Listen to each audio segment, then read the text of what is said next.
In this video, we'll be discussing another special test used in the assessment of thoracic outlet syndrome, and that is the Cyriax release test.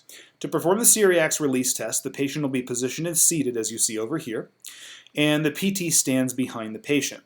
The PT grasps under both of the patient's forearms, really at the elbows, and you want to make sure that the patient's elbows are at 80 to 90 degrees of flexion. So we'll say about 90 degrees just to make it simple. And then both forearms and hands are going to be in a radial ulnar neutral position. So the thumbs will be facing upward. That'll look like this. So grasping under both patients' forearms, and you can see there that the elbows are both bent to 90 degrees, and thumbs are facing up, meaning we're in radial ulnar neutral. From here, the PT will lean the patient's trunk back posteriorly about 15 degrees from vertical, just like that, and then passively elevate both of the shoulder girdles. And this is the test position, which we will hold for 3 minutes. Now, a positive Cyriax release test is indicated by upper extremity numbness and/or paresthesias, and in general, reproduction of any familiar upper extremity symptoms. Now, for the psychometrics of the Cyriax release test, the study I was looking at did not assess sensitivity, but they did assess specificity, and they gave 2 values based on how long it took to provoke symptoms in this test position on the right.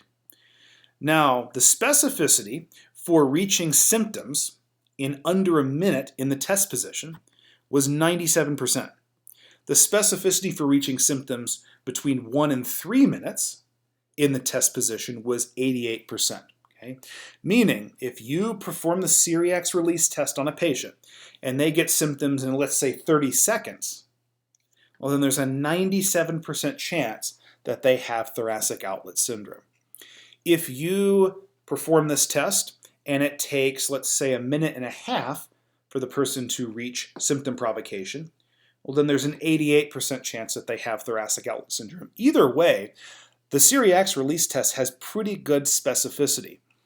And the nice thing about the Cyriax release test is if they test positive, there's a treatment based exactly on the test position. And we're going to be covering that in the next video. Make sure to join us then. Thank you for all your support. Be sure to check out my Instagram for cool science and not science stuff.